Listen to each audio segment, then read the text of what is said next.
Welcome back, leaders audience. And today I have a treat for you. We have the rapid growth guy himself, Mr. Matthew Pollard, with us. And Matthew has with 5 multi-million dollar business success stories to his name and a prestigious Young Achiever Award, Matthew has been characterized as a true differentiation, niche marketing, and sales systemization powerhouse. His rapid growth ideology has led to successful market penetration in industries as vastly different as telecommunications, construction, and nationally accredited education. He has also been successful in acquiring high-profile customers, such as multinational award-winning franchises, luxury automobile brands, leading medical institutions, law associations, and National Premiership Football teams. So many accolades, Matt. Well, in the next few minutes, I would like to turn it over to you, and I would like for you to quickly define yourself in its purest form and what you do. Yeah, sure. So first, thanks for having me on the show. I really appreciate it. What generally defines me is I focus on rapid growth. So a lot of people, they focus on marketing, but they've never actually sold anything. They just know how to do the marketing. Then you've got the salespeople that have no idea about marketing, but they know that they don't like what the marketers do, but they then go out and they sell the product and they know what it's like out in the real world. What I find is that my experience, because I started in direct door-to-door sales, which I shouldn't have been in by any means, but I managed to master it, and then went back and learned marketing, and then now I'm able to put those two together. I also focus on psychology, so a lot of times, especially when I'm dealing with new business startups, they tend to have more barriers in their own goals and limitations that they've set themselves that stop themselves from rapid growth. So what I found is, and just like I suggest to a lot of people, they do so many things, but what you've got to do is come up with a higher point of what you guy, and I help people, entrepreneurs, new businesses, and large corporate conglomerates attain rapid growth within their businesses. So you mentioned sales and marketing, and generally, whenever people think of sales and marketing, especially me as an entrepreneur, and of course, before I was sales, right? Sales. And you're right. I didn't really like marketing, so to speak. And they would write these long scripts. And you would say to yourself, as a salesperson, they obviously have never been in sales before. There's no way I'm going to go through this 10-page script on a cold call, right? Like it's not going to happen. But generally, we marry the two and we say sales and marketing. But you're saying that you've got to be good at sales and you have to be good at marketing. So whenever you're working with entrepreneurs, what is, I guess, really one of the pitfalls that they fall into if they might be good at sales or they might be good at marketing?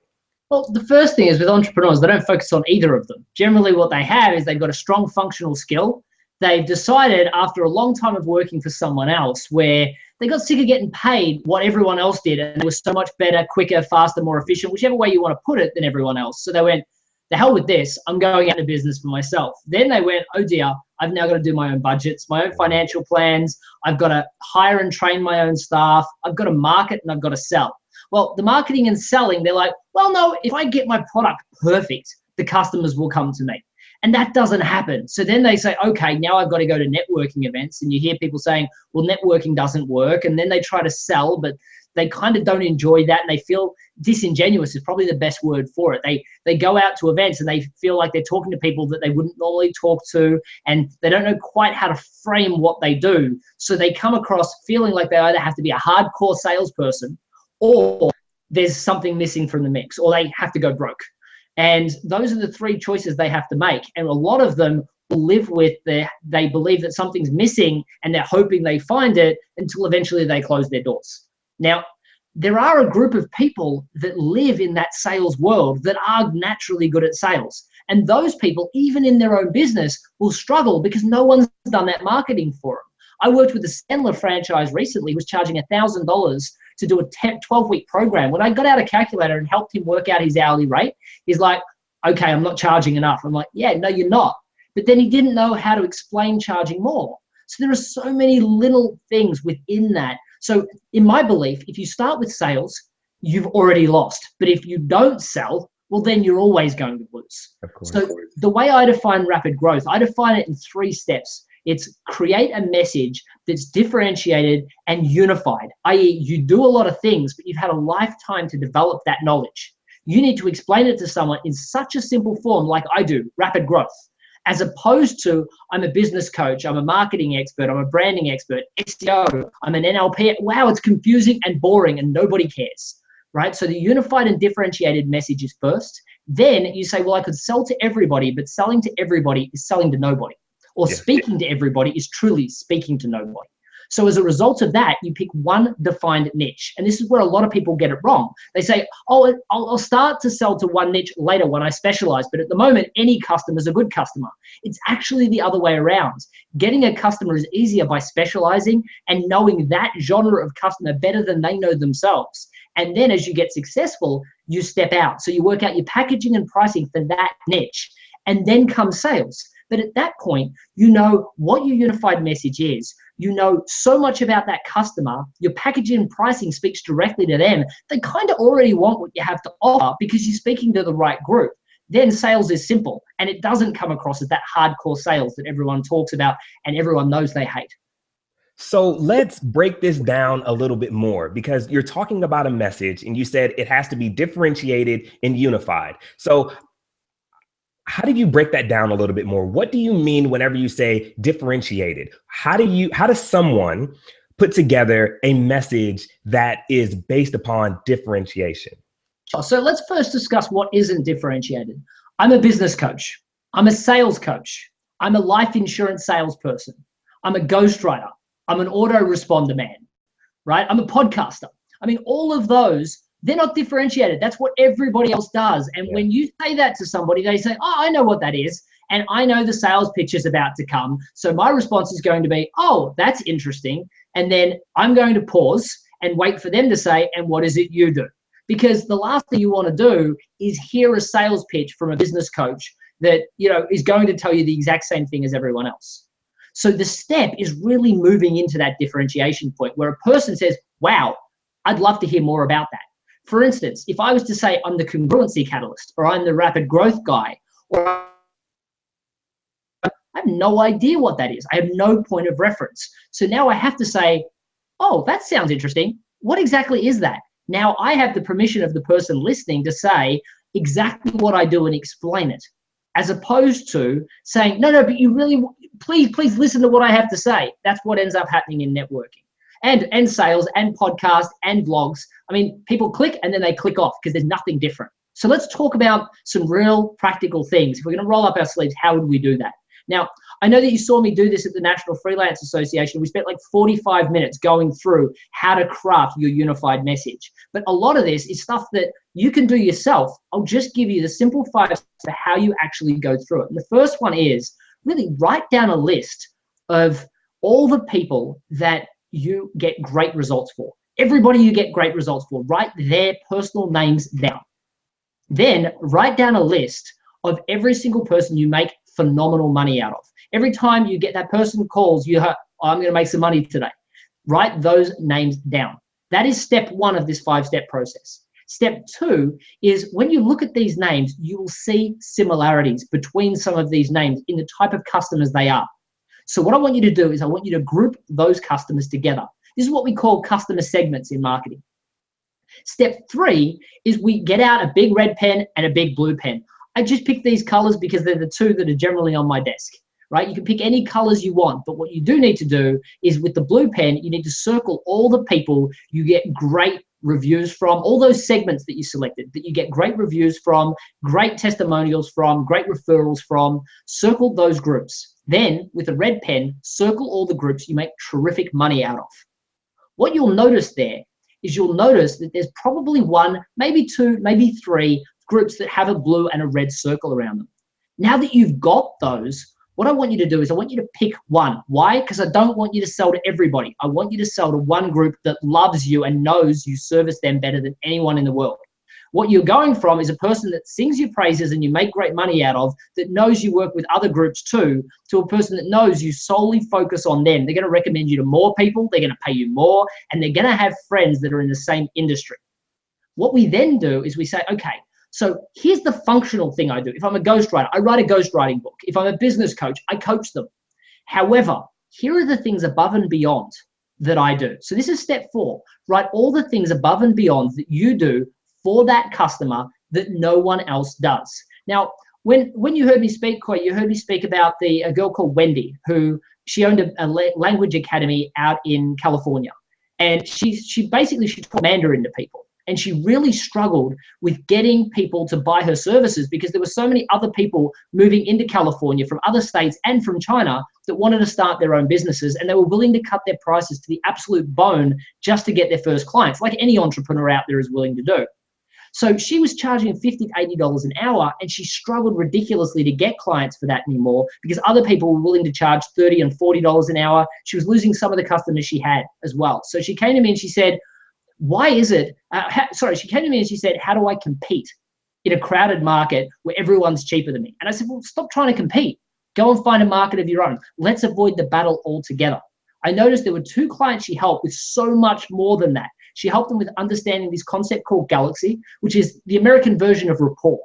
And it helped, she helped them understand where, while in China, while in the Western world, we want to go to a meeting once, maybe sign a contract. Maybe if a person's dragging their heels 12 months, maybe 12 days, 14 days later, we want the contract signed. In China, they want to meet with you 4 times, maybe see you drunk over karaoke once or twice, all without speaking business because they want to know what kind of person you are. Yeah. Then they're happy to talk business because they're talking 50 to 100-year deals. It's longer than most people's lifetimes. And as a result, they want to know what person they're getting into bed with. She helped them with this and 2 other cornerstone principles that were so vital to being successful in China. But I said to Wendy, Wendy, tell me for a second, what are you doing for these people that no one else is doing? And she said, well, they're just a couple of little additional things. She couldn't get her head around it. I said, Wendy, you got to understand you're stuck in your functional skill. You do so much more for these people. Is it fair to assume that as a result of the advice that you've given, these people will now be more successful in China? And all of a sudden she smiled. She said, yeah, that is the case. And I said, so if we were to call your business the China Success Institute, and we would call all your coaches China Success Coaches, and we opened up a product that was a 5-week intensive that worked with the executive, the spouse, and any children being relocated to China. We actually didn't focus on Mandarin anymore. We focused on those skills, and it was a $30,000 program. Instead of charging $50 to $80 an hour and struggling by crafting and understanding those things that she did differently, all of a sudden we had a $30,000 program where and we had a whole different market demographic. And she had no issue selling. We joint ventured with a couple of immigration agents, the places you go to get a visa if you want to work in places like China or me in the United States. And all of a sudden we joint ventured with these people. She was passing them $3,000 to recommend her as a result of saying something as simple as, so now you've got your visa, what research have you done to do business in China? They'd say, well, I've learned Mandarin. They said, well, I think you need to know a lot more than that. I'll put you in touch with the China Success Institute. And she made $27,000 without even having to sell, just by focusing on the functional skill, the other elements. So we have this list of elements now in step 4. And that brings us to step 5, which is absolutely critical. Looking at all of that, because that's what you're trying to educate people on for your first 30 seconds when you meet someone, which has taken you 30, 40, 50 years to develop. Instead, ask yourself, what is the higher level benefit of that? The higher level benefit of those skills is your unified message. For me, as I said, it's differentiation, niche marketing, sales systemization, NLP, business coaching, my podcast, all of these things. Again, that's step 4. Step 5, I'm the rapid growth guy. I help people obtain rapid growth. It's that simple. There we go.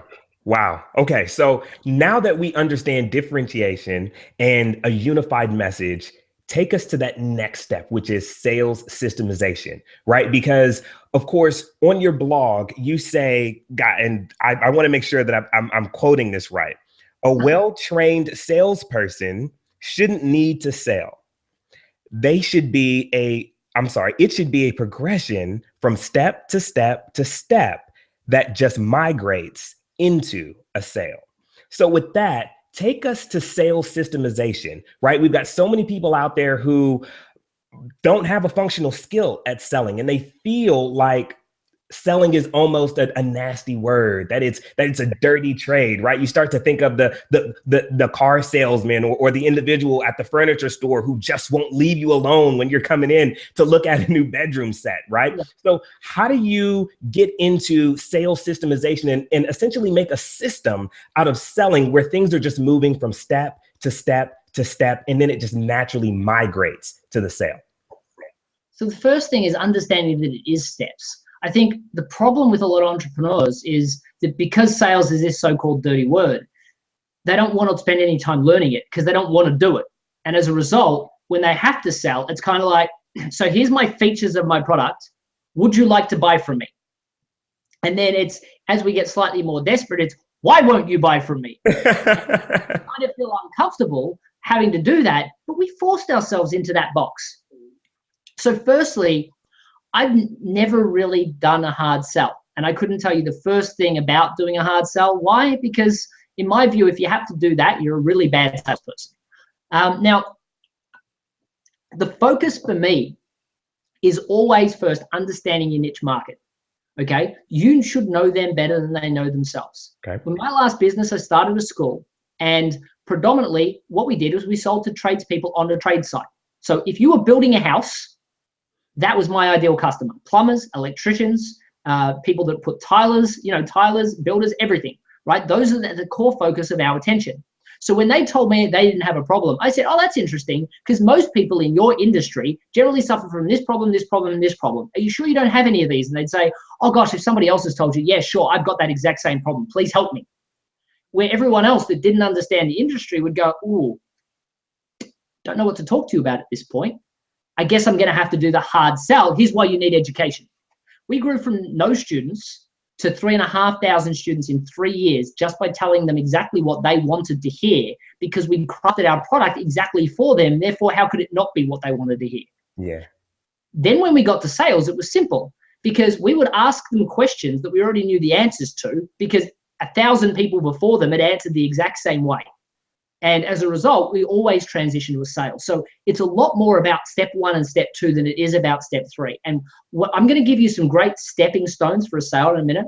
But what I want you to understand is if you start at this point, you have lost. You are going to have to do the hard sell. And while I will teach you strategies to avoid doing it as much as possible, if you don't learn your customer demographic and you don't know who that customer demographic is, you've got to spend more time there first. So the migration of the sales process starts with understanding that it's a systematic process where you follow from one step to the other. Now, a lot of people, when they first meet me, they assume, well, you've got to be a natural salesperson. For one thing, you don't shut up. So therefore, you've obviously got this thing that you do. Well, the reason why I don't shut up is this exact conversation is something that's purely scripted. It's something that I do. It doesn't matter what question you ask me, it fits to one of my scripted answers. Why? Because I've been doing this a while.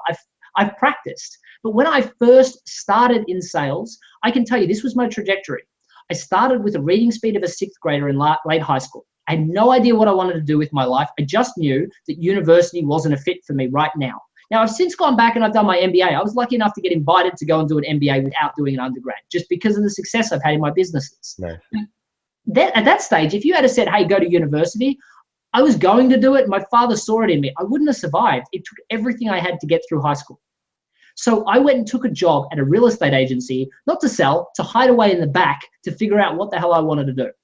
And what I did during that time was start to develop, and then all of a sudden I lost my job just before Christmas. The company went bankrupt and I had no job. And in Australia, 4 weeks of Christmas is a 4-week break. We take off from the 20th of December to the 15th to the 20th of January. No one's hiring anyone. The only job you can get, commission-only sales. Why? Because it's on you, right? You either make money or not. They're not taking any risk. It's the only job I could get. After 5 days of product training, they sent me down this road of 1,000, 2,000 stores. And it was just one after the other. And not like, don't imagine anything glamorous like Versace or something like that on the store. It was all these like little op shops. Yeah.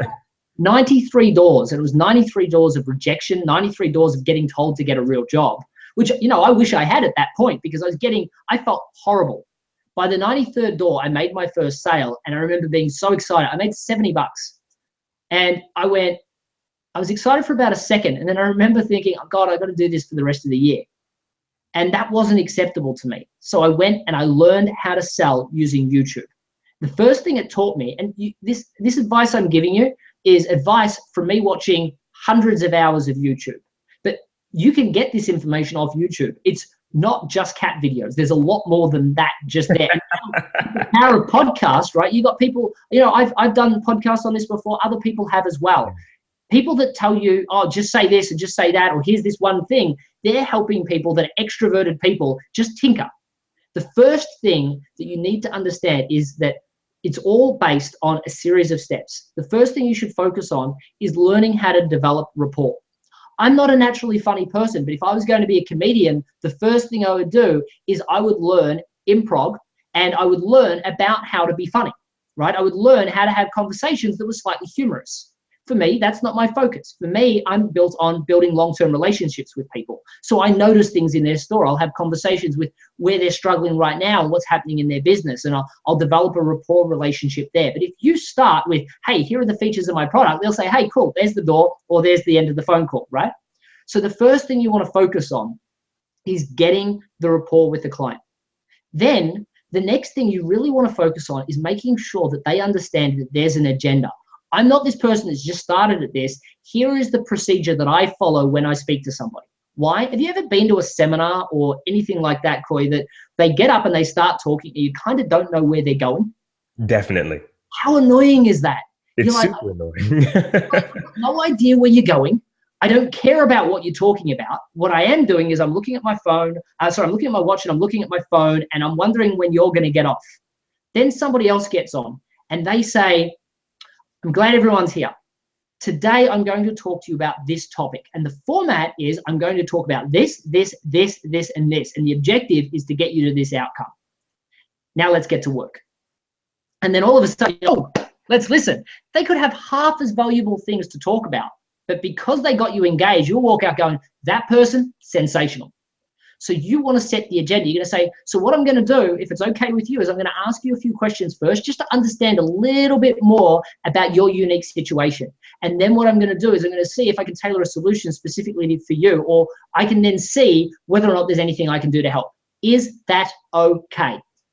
And the client will then say, sure. The client's got you there. They're not going to say, no, actually, I'd prefer if you just gave me a bland blanket response. However, most people do give bland blanket responses because they don't ask any questions. Then what you do is you ask a series of targeted questions. And what we'll do is if we get a chance at the end of this podcast, I have a 5-set series of questions I can give you. But just in case we run out of time, I'm going to just say that what you need to do is you need to ask meaningful questions that add to your sale. Like if you're selling computers, don't ask them what washing powder they use for their washing at home. It's pointless. So many people will ask all these questions, even as a business. They'll ask all these questions about a person's business that aren't related to the products and services because they've been told to ask more questions. No, it's got to be related to you developing ammunition that you can use to then craft your pitch to them in a successful way. Here's the thing you should know about sales. The original definition of the word was to serve, not to sell, right? Therefore, when you go and ask them questions, now what are you doing? You're not selling, you're stepping into the shoes of a consultant. You're asking them questions so you can best see whether your product fits, so you can best work out how to attach your product to their needs. So that brings me to the next step. The next step is that you will then talk about people that are exactly like them. While also, you work in a niche, right? So everybody you work with is exactly like them. Yeah. So now you can pull all these different stories of people like them that had the specific concerns they had, that either their concern turned out not to be a problem because this was the result they had, or that they had this problem and that you were able to fix it over here. And it's so great for getting over objections because actually, John, a client of mine, had that objection when he first came in, but he decided to trust me. And here are the results. Now, I'm not telling you as the customer to trust me. I'm saying John did. And I'm saying that John got the result. Logical brain would say, I don't trust you. But you're captivating the emotional brain. The emotional brain loves stories and it's going to listen to all of that. And if I was to tell you the story of Goldilocks and the Three Bears, you have to believe that bears have beds, that they eat porridge, right? All of these things, just you have to take on the premise, because otherwise you can't hear the end of the story. That's why they're powerful. At this point, you do not talk features, and you don't even talk benefits. That's what second-class salespeople do. What you do is you talk about stories of people that experience these benefits. I just worked with Colliers International, which is one of the leading commercial real estate agencies in the world. And one of the clients here in Austin, I sat down with them and I taught them how to use a phone call. And instead of using hardcore telemarketing, wait for somebody to give them a reason for why they weren't interested, and then just tell a story for another person that they worked with that had that same objection and how they overcome. They got over $1 million in additional prospects in 2 weeks than what they would normally do from 3 salespeople, just by telling stories. Stories work. Now, the next step is you have to go from that story and transition into what your product's about. Again, tell stories when you're doing that. Focus on stories of success, but break down what your product is and how it applies to their unique niche, which is simple because it's the only product you have because you only focus in that niche. Then you do what's called a trial close. Now, a trial close is absolutely vital to not hard selling. See, if I was to say, Coy, would you like to buy my product? The first thing you're going to do is go, what? Yes. And what's the idea? What's the 2 choices you have? Yes or no. Exactly. Now, I want to give you 2 choices, but I don't want them to be yes or no. So let's say I'm selling education to you.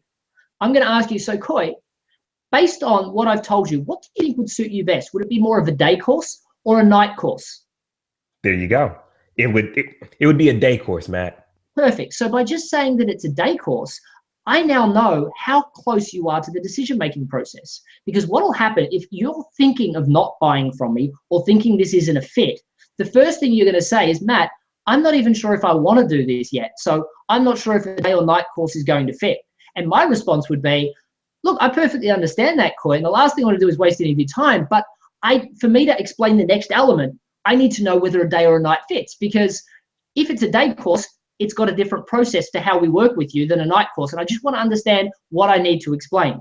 In the back of my head, I'm like, well, he didn't think I was selling now because he now feels awkward for saying that to me. On the flip side, I know I need a lot more work before I try and close it again. And then I'll lead to another trial close. Okay. But by doing it that way, I haven't now asked for the sale and the conversation's dead. Because if I had said, do you want to buy my product at this point? He would say no, and I'd be out the door. Now he feels awkward, and he's going to listen to everything I say because he feels bad. Now I get to tell him some more stories, and we get to work further. If you respond like you did, probably more a day, you say, great, I've got this date and this date available. Which one works best for you? Right? Now you're into closing, right? Definitely. So it gives you this safe way to say, hey, dude, do you want to buy my product? That's all you're doing with the trial close. And then if it goes well, you lead to a trial close. And the trial close should still be what I call an if-then assumptive close. So a person will say, let's say you chose night course, I would then give you 2 options. And then generally our brain, if you give them 1 option, the other option's no. If you give them 3 options, they'll want to think about it. If you give them 2, they'll pick one unless one really doesn't. And then their brain goes, bing, bing, bing, ask them for another option. And then you give them 2 new dates. As soon as somebody agrees on that, you say, fantastic. Now, I just need to double check something just to make sure that you qualify. The word qualify is extremely powerful. Mm-hmm. If they're a consumer, you say, do you have a driver's license? Everybody has one, right? If they're a business, you say, do you have an EIN number or an ABN number if you're in Australia or whatever they got in the UK? Everyone has one. They'll say yes, and your response is just, great, would you like to go grab that for me? They will get up. They will go and get it. If they get up, they're buying your product. You don't have to ask them. So you just pull out your agreement and you start filling it out. When they come back, they hand it to you. You fill out the driver's license number or the EIN or ABN number. That's job done. Now, how awkward was that compared to, would you like to buy my product? Okay, I'm going to pull out the contracts now, right? It's so much more systematic because I didn't ask any hard questions. I asked a slight trial close to a slightly harder close to a, why don't you go and get something so we can do this, to when they come back, I'm already filling out paperwork. And statistically, what I've seen is less than 5% will say, oh, hang on a second, I don't know whether I want to do this right now. Most people will just follow the process. Now, here's why, and this is critical. If you're making a decision, you want to make it now, or would you like to talk to 27 different people before you make your decision? If you want to make it now, right? Yeah. So the reason why you want to make it now is I'm a busy person, you're a busy person. If I'm deciding from telecommunications to business coaching, what I really want to do is I want to feel this person's the right fit and I can get on with my life. So by assuming the sale, you're doing them a favor because the decision-making process for them is now over and they can move forward with their life. If you do it in any other way, they have to go and read more proposals. They have to go and do more due diligence. They don't want to do that, but they don't want to commit on the day by being asked, do you want to commit? Because everyone knows you should not do that. So there is so much value in this, and I hate that we are starting to run short on time, Matt. So sorry, leaders audience, I won't have an opportunity to get to any of your questions. But Matt, before we wrap up, I do want to ask you this. And I want to give you an opportunity to really speak about what you are currently passionate about and how the leaders can get in contact with you. Sure, definitely. So my primary goal, I work a lot with, as you've seen me speak, and I work a lot with corporate, but I'm passionate about making small businesses successful. I work with people that have got brand new ideas, or they've gone out and left a full-time job and they're starting their own business. They have no idea how to structure their message or niche. I work with people that have been doing that for 2 years and still have no idea. And now they come to me and then I fix that. One of the major things that I love doing, and I only work with about 4 to 5 clients a month just because of how much else I have on, and I'm generally booked out about 6 to 8 weeks in advance. But what I love to do is work with small businesses, because when I work with corporate, I add a few dollars to their bottom line, some serious dollars, but it's still a percentage of their greater profit, and it's not an individual that changes. When I work with individuals, the freelancer, the sole trader, the new business owner, I change their lives.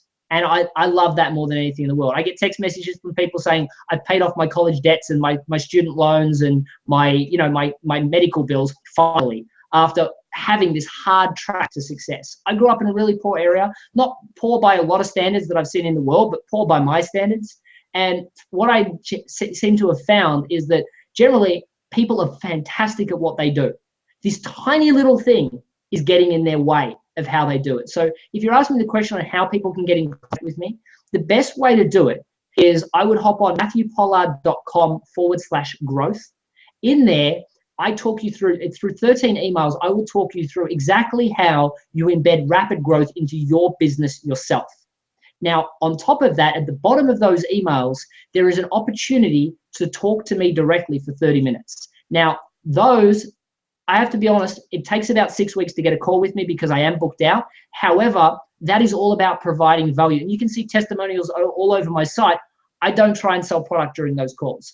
What it's about for me is giving you the ability to ask questions. Everybody gets one call. So make sure you've got all your questions together before you get on that call so I can help you as best as possible. Perfect. Perfect. So Matt, as we are wrapping the show, can you give the leaders out there one piece of parting advice? Yeah, definitely. The first thing that I always advise people is stop waiting for all the lights to be green. People say, yeah, I'm going to start, but I've got these questions. Or they say, well, yeah, I want to focus more on sales and marketing. I knew nothing about sales when I first started. I knew nothing about marketing. What I did was I started. Now, sure, you're going to hit adversity by doing that, but the adversities we experience in life stem the success of our future. So get started and start taking action. When you have questions, reach out to people like yourself, to people like me. There are so many resources out there that are willing and able to assist you to get where you need to go. Just make sure that those people have a strong enough and wide enough body of knowledge that they can help you outside just their functional skill, because then you're just going to have the same problem that they had to get clients. So the absolute bottom line is just get started and take action today. So act and ask for help. So leaders, head on over to leadersinspireleaders.com for the show notes and Matt's contact information. Remember, the highest form of leadership is inspiring other leaders. So be inspiring and stay inspired. Matt, thank you so much for joining me and inspiring the leaders of tomorrow. More than welcome. I love the show. It's great.